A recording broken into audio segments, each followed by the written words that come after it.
Worry is sneaky. It doesn't come crashing in like panic. It shows up dressed like responsibility.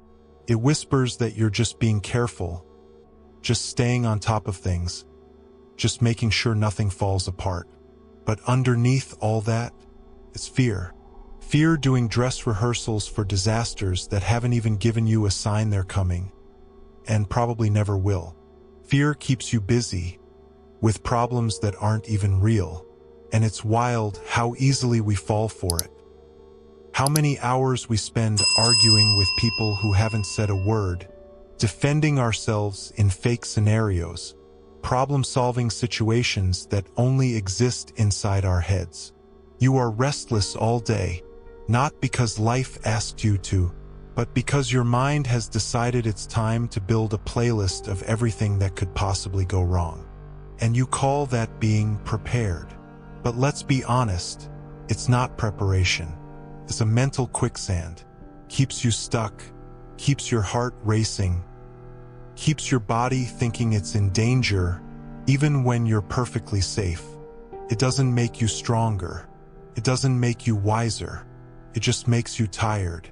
And the crazy part? The second you give yourself even the tiniest pause, the smallest breath, you realize just how much of your energy was being drained by thoughts that didn't deserve your attention in the first place. You start to see the pattern. All the things you lost sleep over last week, almost none of them showed up. The ones that did, you handled them because when it mattered, you showed up for real life, not for the mental disaster movie playing in your head. Worry didn't help you, being present did. And here's the plot twist nobody tells you. Letting go of worry doesn't make you sloppy. It sharpens you. You stop bleeding energy into imaginary futures, and you finally bring your full focus to what's real, what's right here, and that's when everything starts to move. Not because life suddenly turned perfect, but because you're no longer living trapped inside a fear-based version of reality and you've finally stopped making survival your default setting. And when that happens, when fear finally lets go of the wheel, that's when life starts to make space for you. Most people don't realize it, but half the time, worry is just your brain panicking in the background, desperate to feel useful. It's like having an overprotective guard dog that barks at every shadow, whether there's danger or not. Scans, it analyzes, it creates endless worst-case scenarios, as if by thinking hard enough you can somehow prevent life from throwing curveballs. But here's the truth most of us avoid. That's not control. That's an illusion. Worry makes you feel like you're doing something productive, like you're solving, planning, protecting. But really, you're stuck in a mental treadmill, running in place, exhausting yourself over problems that don't even exist yet.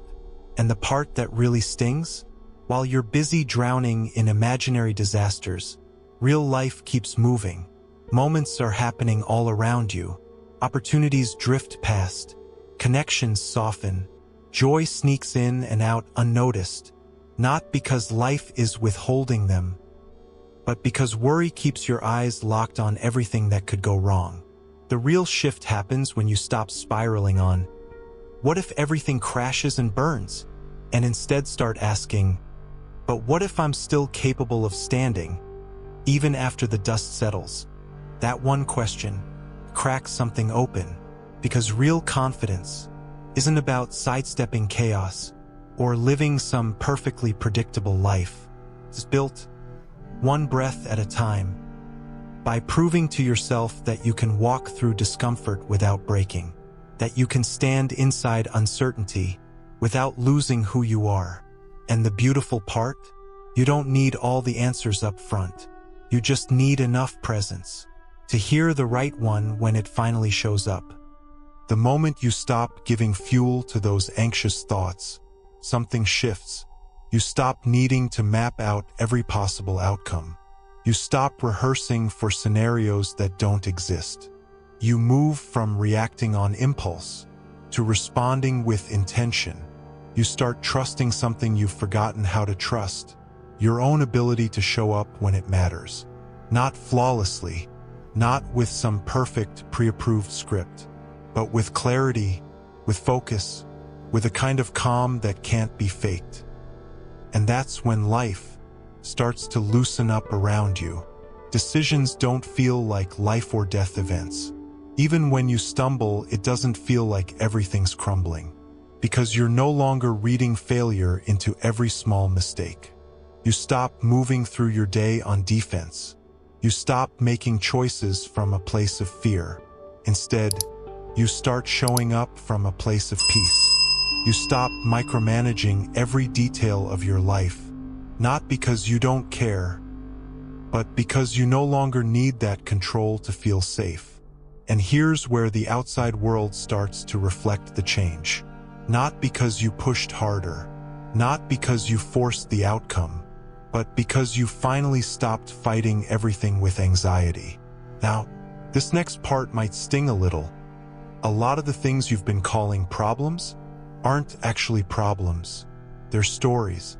Fear-based scripts your mind has been running on repeat. You're not drowning in your life.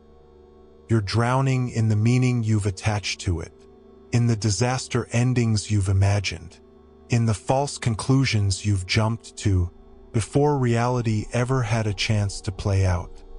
Worry has this talent for making small, harmless moments feel like full-blown crises. A slow afternoon starts looking like failure. One unexpected change in your schedule, and now the whole day feels like it's spiraling out of control. But here's the thing, what if, for once, you didn't jump to the worst conclusion?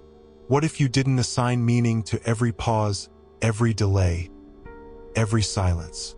What if you let things just be what they are, without turning them into proof that something's wrong, without making them personal or permanent or a sign that life is falling apart? That's when life starts to feel lighter, not because you suddenly gained control over everything, but because you stopped viewing every single moment through the lens of fear. One of the most freeing decisions you'll ever make is to stop letting anxiety narrate your life story. You don't need to overanalyze how tomorrow's going to play out. You don't need to draft mental disaster plans for situations that haven't even happened. You don't need to prep for every single what if. And here's something you'll notice when you pay attention. The people who seem the calmest in the middle of chaos, it's not because their lives are easier. It's not because they've unlocked some secret formula for control.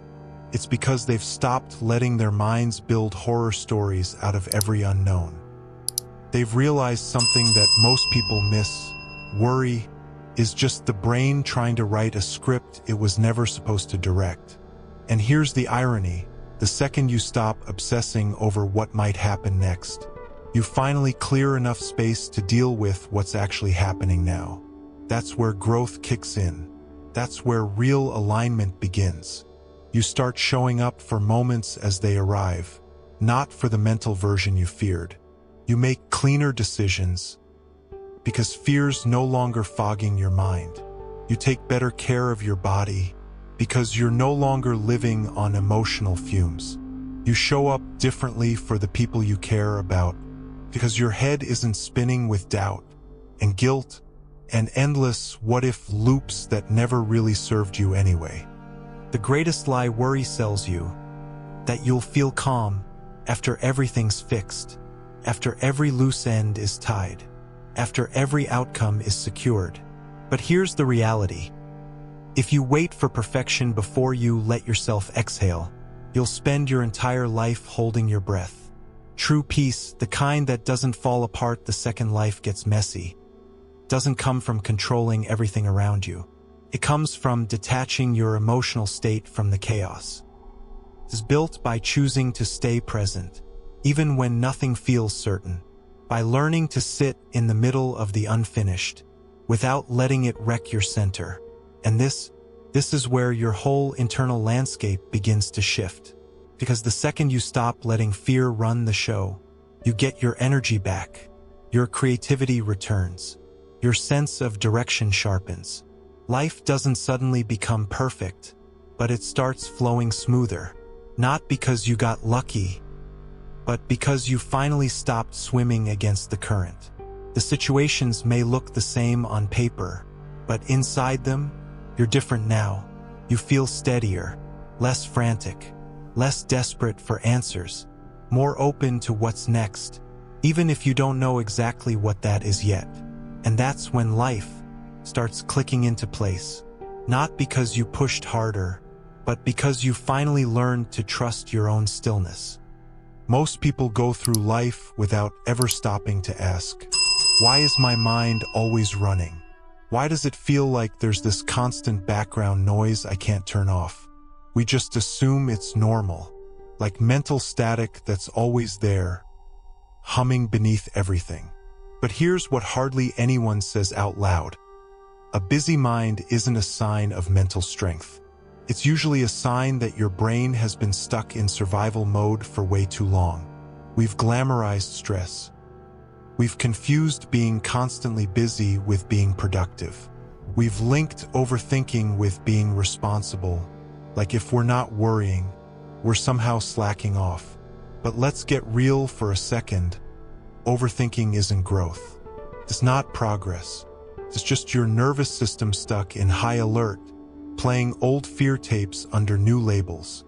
You miss the sunset because your brain is busy rehearsing tomorrow's to-do list.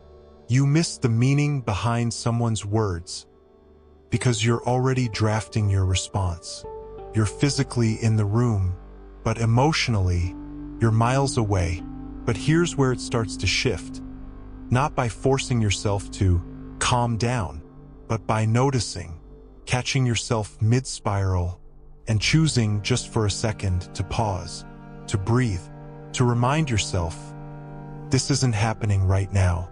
This is just another mental story, a chapter you don't have to keep reading, and slowly, you start coming back to yourself. You can't overthink your way into a peaceful life, but you can choose peace right now, not as some finish line you hope to reach someday, but as a decision you make, over and over, every time your mind tries to pull you somewhere you don't need to go. And the more you make that choice, the stronger that muscle gets, and the easier it becomes to come back to yourself. You don't need to fix every problem before you're allowed to breathe again. You don't need to predict every twist and turn before you let yourself rest. You just need to notice every time your mind starts dragging you back toward fear, and make the choice, again and again, not to follow it. This isn't about giving up. It's about knowing when to stop gripping life by the throat. It's about moving through your day with your heart open, not hidden behind layers of armor. It's about showing up, fully present, not half checked out and panicked. Because here's the thing, the second your energy shifts, life starts responding to that. The people around you will feel it. And more importantly, you will feel it. And it's not magic. It's not some cosmic accident. It's just you, finally stepping into the moment as your real, grounded self. Not some hyper-edited, future-proof version of you. Not the overthinking, overplanned version. Just you, here, now, trusting that whatever shows up next, you'll handle it when it arrives. Not a second before, not a second too late. And maybe, just maybe, that's when life starts working with you, instead of feeling like one big fight. Not because every obstacle disappeared overnight, but because you finally stopped making the path harder than it had to be. If this landed at the right moment for you, if this actually spoke to something real inside you, I want you to do two things. First, hit like and subscribe to the channel. Second, drop this in the comments. Today, I choose peace over panic. Let that be your declaration. Let it be real. Write it like you mean it.